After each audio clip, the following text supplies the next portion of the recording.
Maybe it's me. I'm sick of 2K.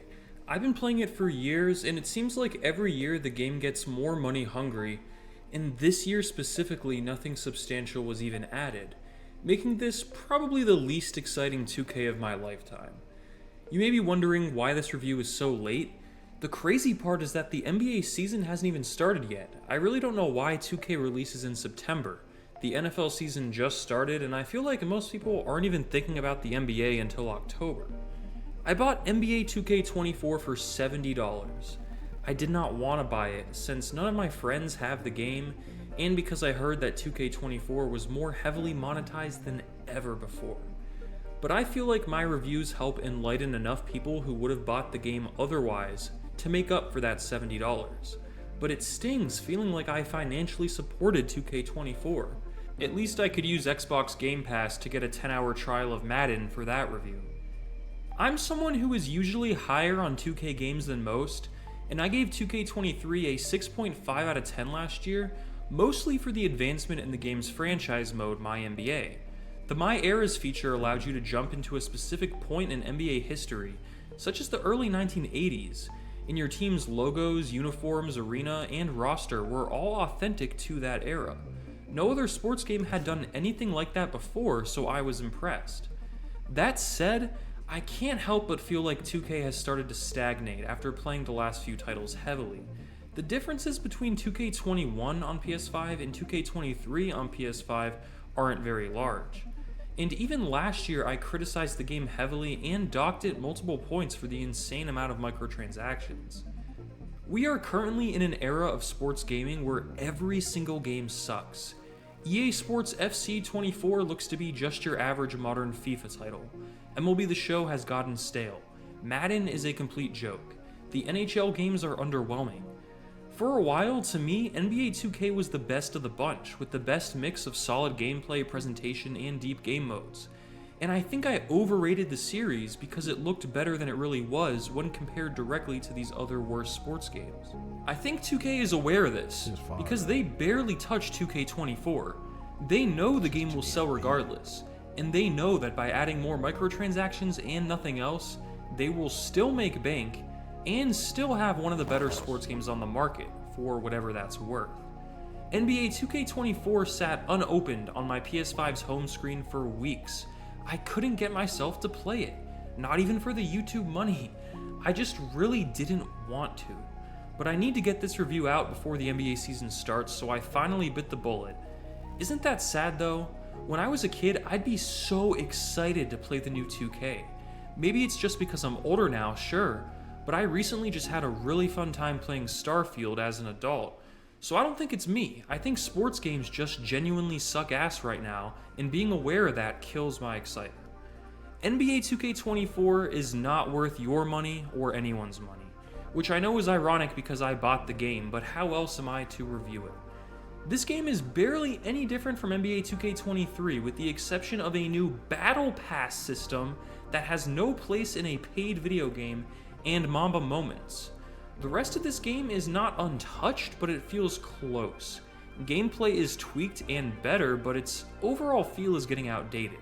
This game doesn't feel new or fresh. It feels like the same old 2K I've been playing for years, although now it's trying to bully even more money out of its player base.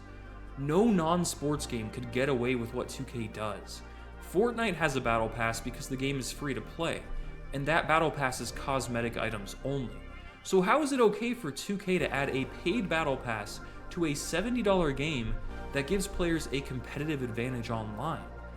This game no longer exists to provide us with an NBA simulation. It exists to capitalize on its past and lack of competition by using the free mobile game monetization method to make as much money as possible with as little effort as possible. In order to make myself feel better about wasting Reserver and get a tedious way to push players into spending money. You start out as a 60 overall, so when you play online in the park after spending at least $70 on the game, you will be garbage at everything. To improve your player, or to even put on different clothes so other players will actually want to squad up with you, you need to spend VC.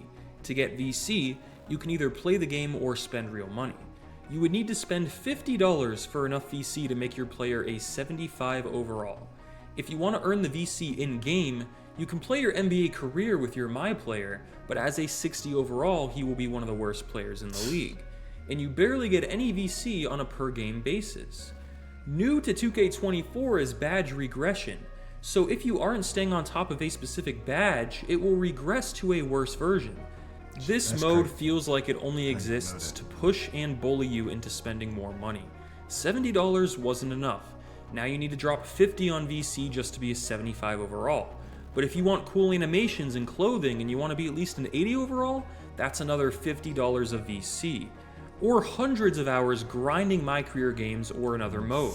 So either waste your time playing nothing but NBA 2K24, or pay at least $170 just to be competitive online in NBA 2K24. I no longer see the point of My Career. Back in the 2016 days, it was a decent but cheesy story mode that tied into your career, and it was just fun. Since then, nothing has really changed all that much. It still has a cheesy story, although it's arguably worse than ever. You still do the exact same stuff. It needs some serious innovation as well as less microtransactions to be enjoyable in this modern era. Sure, compared to Madden Superstar Mode or Road to the Show, it's definitely better, but that no longer means anything. The park itself is an open world beach city, but it's pretty lifeless without anything all that new to do, but it looks cool at least. After creating a player, you go straight there and have quests for your NBA career, such as going to your facility to practice or go talk to Jake from State Farm for some more forced advertising in a game that is already sucking your wallet dry.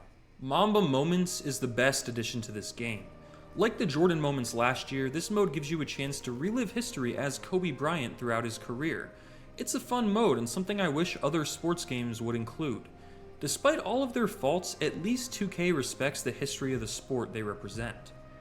My Team is where things get ugly. For a price of $10 or $20, you can buy an enhanced season pass. The $10 Pro Pass gets you 40 extra premium rewards that are not available to those who spend $70 on the game. The Hall of Fame $20 pass gives you a 15% XP boost and 10 level skips as well. Basically, this is a paid battle pass system like you'd see in Fortnite, holding certain cards and upgrades behind a paywall. This makes no sense in a fully priced $70 video game that, as we mentioned earlier, you need to spend $170 on just to be competitive in My Career. So if you want to be competitive in My Team too, you don't have to spend money, but the game does encourage it. Let's say you want a solid competitive team without grinding. So spend another $50 on VC and get 20 packs that might net you 3 or 4 good cards that will be useless in a month. Then spend $20 more for the Battle Pass thing. Now we're looking at $240 for this game. A game that no one will be playing 11 months from now. It's insane. The gameplay is improved this year, don't get me wrong. This game isn't garbage, this game isn't the worst. It's just not good because it is heavily weighed down by its monetization. But the gameplay itself is better than last year. That said, it's still NBA 2K. You need to green to make shots, it's very animation based. Single player gameplay is wildly different from competitive online gameplay. Shots will randomly miss when you think they should go in, but that luck never swings the other way, and you'll never randomly make a shot you shouldn't.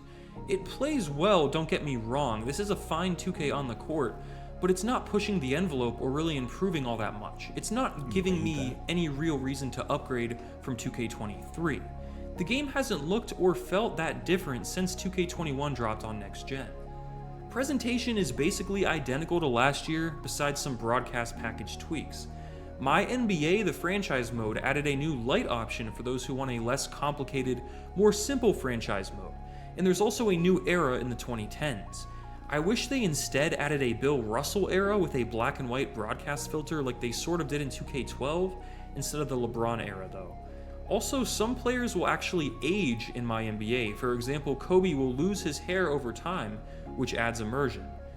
If you're just going to be playing My NBA offline, this is a fine NBA game, but I just don't see why you should buy it over 2K23, which is almost the exact same thing offline, and it's cheaper, and if you claimed it, it was free on PlayStation Plus the other month. If you play 2K Online, this one is as predatory as it's ever been. And while gameplay will feel improved, it won't feel improved enough to warrant spending all that money or grinding long enough to become competitive. This game only exists to suck money out of your bank account. And in this economy, it's probably best to avoid it altogether this year. NBA 2K24 is not good, and my final score is a 4 out of 10. There is fun to be had here, but why even bother? I think sports games need to release once every few years with roster, uniform, and arena DLC each year in between releases. That way, each release would feel fresh, and developers would have enough time to innovate and push the genre forward. With modern hardware, it's unreasonable to expect developers to drastically change or improve a sports game within a 1-year cycle, so these games are all setting themselves up for critical failure. The issue here is that these games are always a commercial success, so what's the incentive for companies like 2K or EA to start releasing games every few years instead with $20 roster updates each year? It's less money overall, but it would be better for us consumers. But if we keep buying these yearly releases every single year, these companies will keep making them, and things will continue to get worse. The future of sports gaming is bleak. Our best hope, in my opinion, is competition returning, whether that's NBA Live, NBA Street, or something else. Thanks for watching.